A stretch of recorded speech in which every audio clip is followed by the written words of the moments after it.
Well, welcome to this session, which is going to be on the topic of God and evil. Previously, we looked at a couple reasons why people would reject the idea of believing in God. And primarily that was in session 4, God and Science, and how we looked at how historically science has not been opposed to the idea of God. And also how that most of the scientific breakthroughs and the whole field of science was actually originally established upon people which had tremendous amounts of faith. Then we looked at science, specifically evolution and God, and how evolutionary theory, Darwinian evolution, actually eliminated the need for God, or proposed a theory which would eliminate the need for God. But in fact, evolution has major problems, and it's not as factual or as necessarily proven to be true as people may think it is. Now, I want to look at the third primary reason that people reject the idea of God. And I come to this conclusion based on lots of conversations that I've had with people. Over the years, as a writer, I would interview people and I would do informal surveys. And one of the questions that I would have is, if you had any question you could ask of God, assuming that God does exist, what might you ask him? Well, a number of people proposed, well, God, why did you make a world in which there's evil? And I think that that's a very legitimate question. In fact, it's one of the most significant questions that troubles people about this whole idea of God. You know, if this God is so good and he's so powerful and he's a loving God the way that people would propose he is, then how can you justify evil? And I think that's a very legitimate question, because if in fact God is, as most people say, all-powerful and all-knowing, and all the other things they say about him, then certainly he would have the power to create a world in which there was no evil. And if there was evil, he'd have the ability to stop that evil. And also, if he knew that what he was going to do would create evil, then that makes him responsible for the evil. We all know that, because if I have a child and I know that if I give him a butcher knife, that if he doesn't understand the dangers of it and he cuts himself or someone else, then as a parent, I'm responsible. We consider that negligence. So why would that same idea not hold true for God? And I think that it would hold true for God. So there's a few possibilities here. Number one is that maybe God is weaker than we say he is. After all, if he could stop evil, why wouldn't he? Well, I don't necessarily hold to that position, because I believe God is very powerful, but I believe that there are constraints upon God's power. For instance, can God in his infinite ability, can he make a rock that is too large for him to lift? See, we get into illogical theorems like that. So the idea is that God can be an all-powerful being, but then God can place limits upon his own power by his own constructs. Another possibility is, if God has allowed evil, then that maybe God isn't as loving as people say that God is. But see, that contradicts what God declares about himself. It says that God is love. Well, I know what love is, and you certainly know what love is, and I know when people are loving to me and they're not hurtful. So again, maybe our understanding here is wrong. Let me step into a different part of the conversation now concerning God and evil, because I think these are really good, legitimate questions. But first of all, let's define evil. I think there's two types of evil. There's natural evil, and then there's what we would call moralistic evil. Natural evil is things like tsunamis, hurricanes, tornadoes. We know that those are destructive. They hurt people. So in that sense, we would call them evil. I'm not necessarily talking of that kind of evil, though. The evil that I want to talk about is when one person harms another person, when a person maims or rapes or kills another person, lies, steals, cheats, does things that hurt people. we define those things as evil based on our morals. So let's examine, based on this type of human interaction evil, which worldview has the better answer? Is it the naturalist worldview, or would it be the supernatural worldview? Well, from a naturalist worldview, there actually is no explanation for evil, because from a naturalist standpoint, there really can't be anything such as evil other than what we may just collectively decide is evil. But that doesn't necessarily make it evil. What I'm meaning is that if in a naturalist mindset, if everything is just matter, motion, chemistry, electromagnetism, and everything happens by accident, then there is actually no reason for something to be considered evil or good. It just has happened. And there is actually no way to condemn the acts of Stalin versus the acts of Mother Teresa or someone else that we know that we clearly see and what we would say seems to be doing good. So that's the problem with the naturalist mindset, because if everything just is a result of things that happen, then you can't hold people responsible for things that happen. After all, how could you hold someone responsible for murder when they could just say, well, but it's just a matter of things happening? Because when we go into the naturalist mindset and everything is a result of matter, motion, and chemistry and stuff, then we actually get to the point where it eliminates free will, it eliminates choice. Now, the big problem with this is, internally, when someone has wronged you. And also, when you see good and evil, it's not right just to murder your neighbors.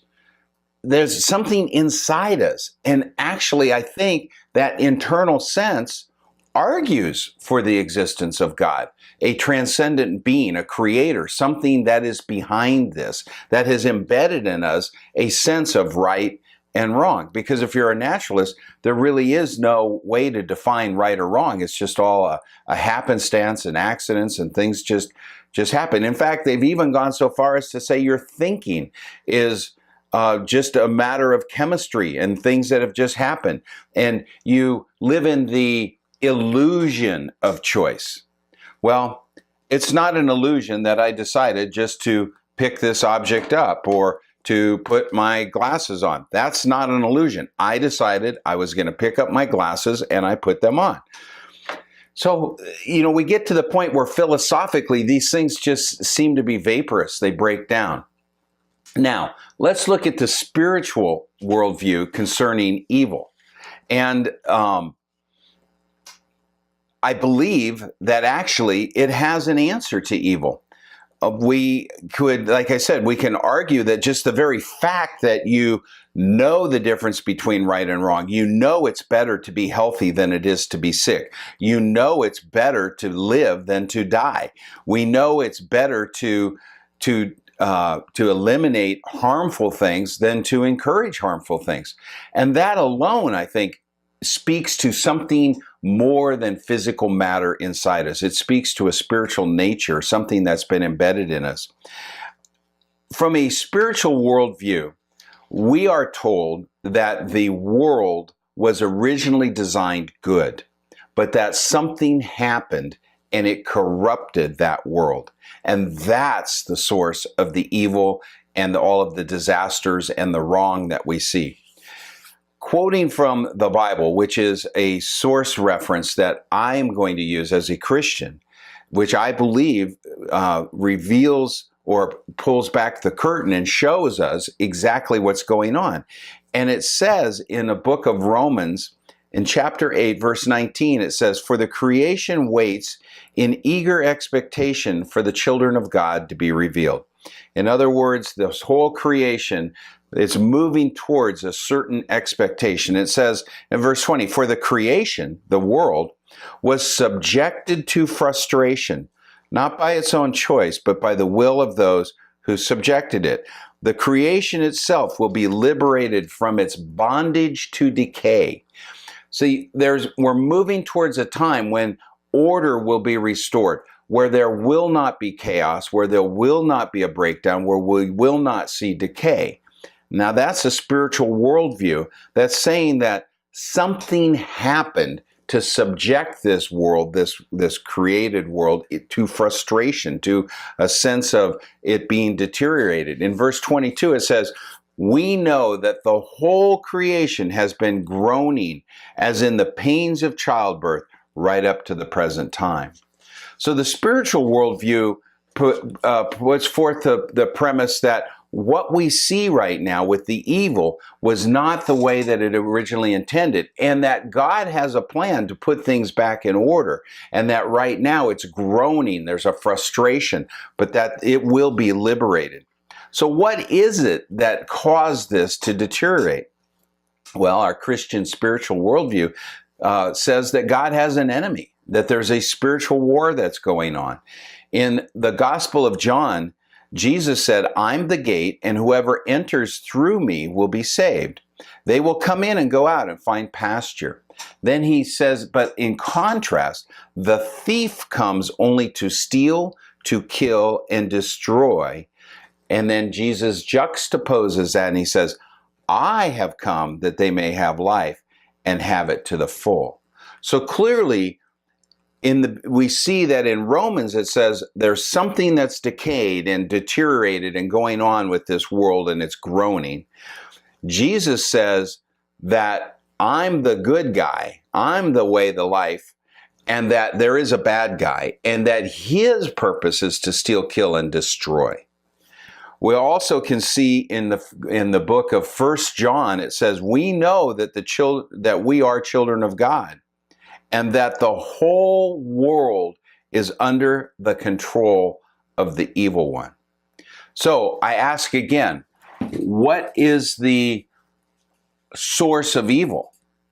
Well, God is clearly saying here that this world and the evil that's in it is because the world is under the control of the evil one. Jesus said he is a thief and he comes to steal, kill, and destroy. And he also, in Romans, there's an indication that this is not the way God intended things. That the whole world is groaning and it's been subjected to this sense of frustration because of this control of this evil one. So we still get back to the question though, if God is all powerful and God knew that by creating this world, and if this thief is something within his created order, then that still would make God responsible, because God should have known that this is what was happening, so God should have eliminated it. And I think that's a logical and a reasonable question. But I believe there's a very good answer to that. And that answer is love.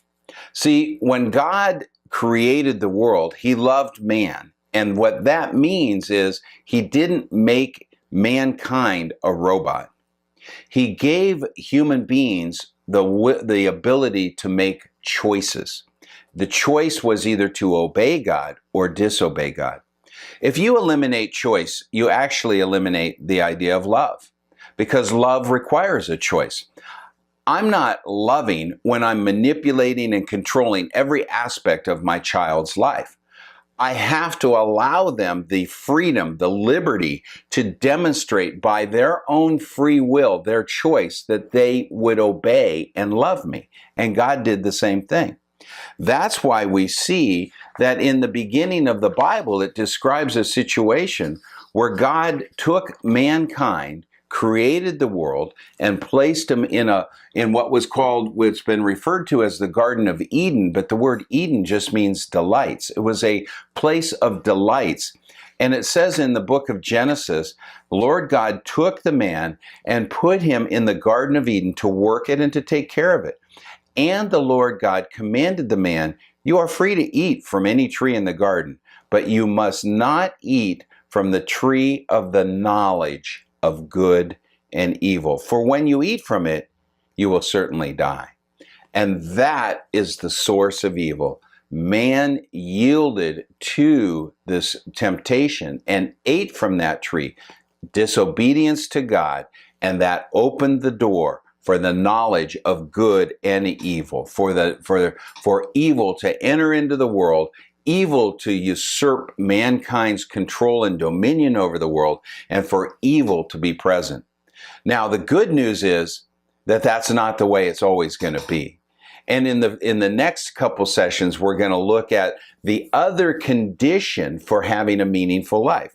If you will recall, in the beginning of this series, I said there's two necessary conditions that I believe are required for us to have a meaningful life. Number one, that God must exist. Because if we eliminate God, then what we do is the only alternative is matter, motion, and chemistry, and all of life is meaningless and an accident. So there must be a transcendent creator. There must be an entity that has made this.